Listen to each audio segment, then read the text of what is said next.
सन में आया, जिस संवत में आया वो लिखा हुआ है इतिहास में।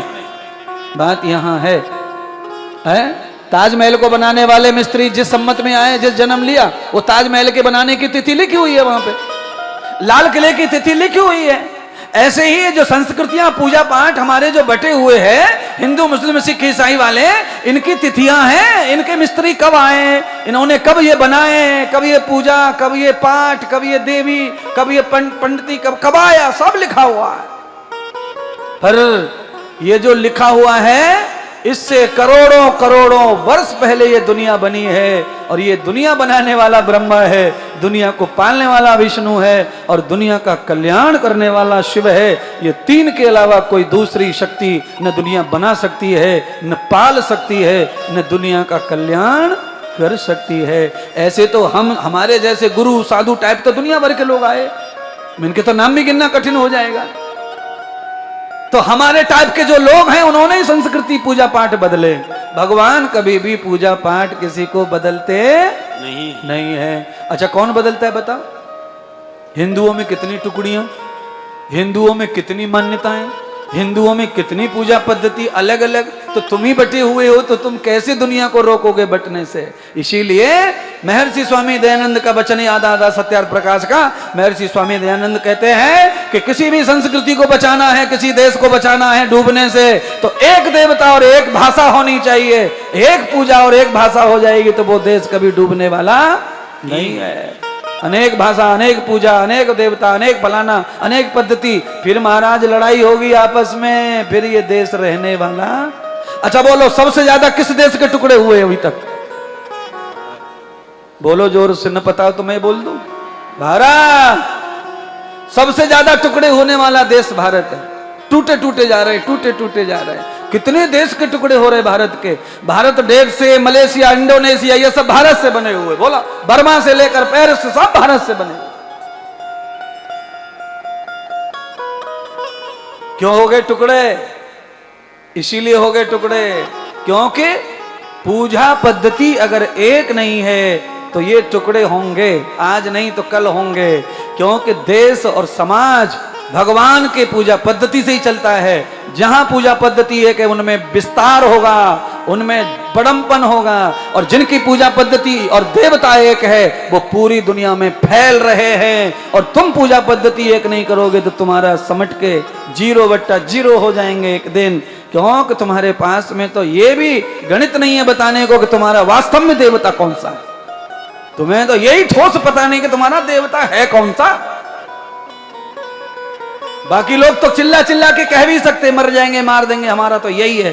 पर तुम्हारा ये नहीं है। यहां उल्लू सीधा नहीं हुआ तो उधर, उधर नहीं तो उधर, उधर नहीं तो उधर, उधर नहीं तो उधर, न जाने कहां कहां उल्लू सीधा करने के लिए भटकते रहते हो। पर कहीं भी ठोस गारंटी नहीं है कि तुम्हारा देवता है कौन सा। कैसे लड़ोगे आगे चल के? तुम्हारे बच्चे तो नास्तिक हो रहे हैं, उन्हें तो कक्का किकी भी नहीं पता राम का और कृष्ण का। वो तो इंजीनियर बन गया, बस अपने आप को न जाने क्या समझता है। तुम्हारा बच्चा तो नौकरी में लग गया है किसी कंप्यूटर कंपनी में, तो वो अपने आप को न जाने क्या समझ रहा है। एक कार खरीद लिया, फ्लैट खरीदा, उसी में फटा मर रहा, मरा ही जा रहा, मरा ही जा रहा है। उसे राम चाहिए ना कृष्ण चाहिए, उसे कथा नहीं चाहिए, उसे भजन नहीं चाहिए। अरे आगे चल के तेरी औलाद से सवाल किए जाएंगे, दूसरे सवाल करेंगे तो तू क्या बताएगा? तेरा भगवान, तेरा पूजा, तेरा साथ क्या है? तब लूट लेगी दुनिया तुमको। जब हमें अपना इतिहास मालूम नहीं होता तो फिर हम ठगे जाते हैं, फिर हमें कोई डूबने से बचा सकता नहीं है। इसीलिए तुम और तुम्हारे बाल गोपाल कहीं भी टिको, एक जगह ठोस बनो, गारंटी का माल बनो, तब जाके तुम कह पाओगे कि हम सनातन हैं, हम हिंदू हैं, हम आर्य हैं, हम राम की वंशज हैं, हम कृष्ण के वंशज हैं, हम कश्यप के वंशज हैं, हमारा गोत्र फलाना है, ठिकाना है। गोत्र मालूम नहीं रहता तो पंडित जी एक ही शब्द बोल के फ्री हो जाता है, कश्यप बोल दो, सबको कश्यप ने पैदा किया है, खेल खत्म। कैसे होगा उद्धार ऐसा? इतना कहने से हम कह दें, मान लें, तो कैसे उद्धार होगा? हमें ठोस माल पता चलना चाहिए। इसीलिए आप इंजीनियर बनो, डॉक्टर बनो, कलेक्टर बनो, इन सब चीजों की जरूरत है, पर साथ में हमारा जन्म कुंडली का इतिहास भी पता होना चाहिए। क्योंकि अब वो ब्राह्मण नहीं रहे जो तुम्हारा हिसाब रखते थे पहले रजिस्टर में, तुम्हारी कुंडली रखते थे, पत्रिका बनाते थे, तुम्हारी डाटा रखते थे, वो खत्म हो गया। अब काशी में भी नहीं मिलते वो पंडित जी, तुम्हारी डायरी खोल के तुम्हें बता देंगे तुम फलाने काम के, तुम्हारा दादा वो, परदादा वो, तुम्हारा फलाना वो, तुम्हारी जाति ये, तुम वहां से वहां गए, वहां से वहां गए, वहां जाके तुम ऐसे हो गए, वहां जाके तुम वो हो गए, यहां से वहां हो गए। अब कौन बोलो? पूरे पंडाल में एक ही आदमी कह रहा है कि हमारो तो लिखो है काशी में, अब तेरो लिखो है, तू मर जाएगा तो तेरे बलक ने पता है कहाँ लिखो है, कहाँ लिखो है। खत्म, कल खत्म हो जाएगा, मरने के बाद बच्चों को पता नहीं है तो कुछ फायदा नहीं है। अच्छा सुनो, एक और आखिरी,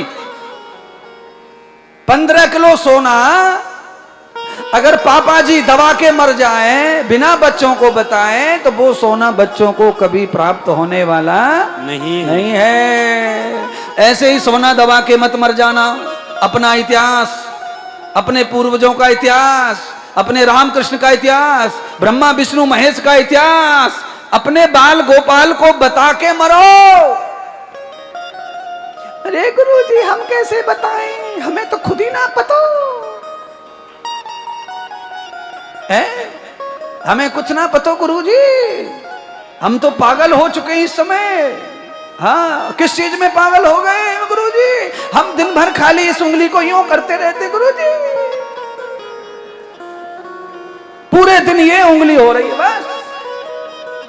है मोबाइल में खाली यूं यूं करने से फायदा नहीं है, मोबाइल में है इतिहास, उसे ढूंढो, उसे निकालो, पढ़ाई करो, आगे बढ़ो।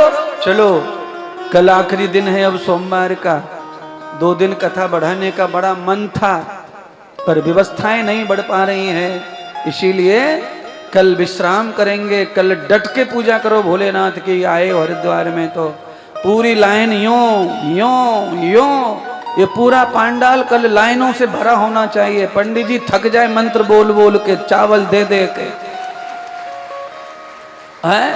पंडित जी की थाली चकाचक भर दो नोटों से। कल याद रखे कि इंद्रदेव आया, चकाचक करके गया पंडितन को।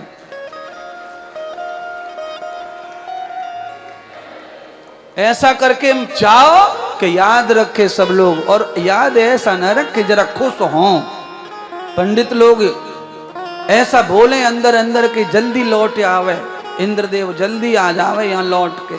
क्योंकि जिससे फायदा होता है जिंदगी को, हम उसे हमेशा याद, पॉजिटिव याद करते हैं। जिससे नुकसान होता है उसे तो और ज्यादा याद करते हैं, पर नेगेटिव।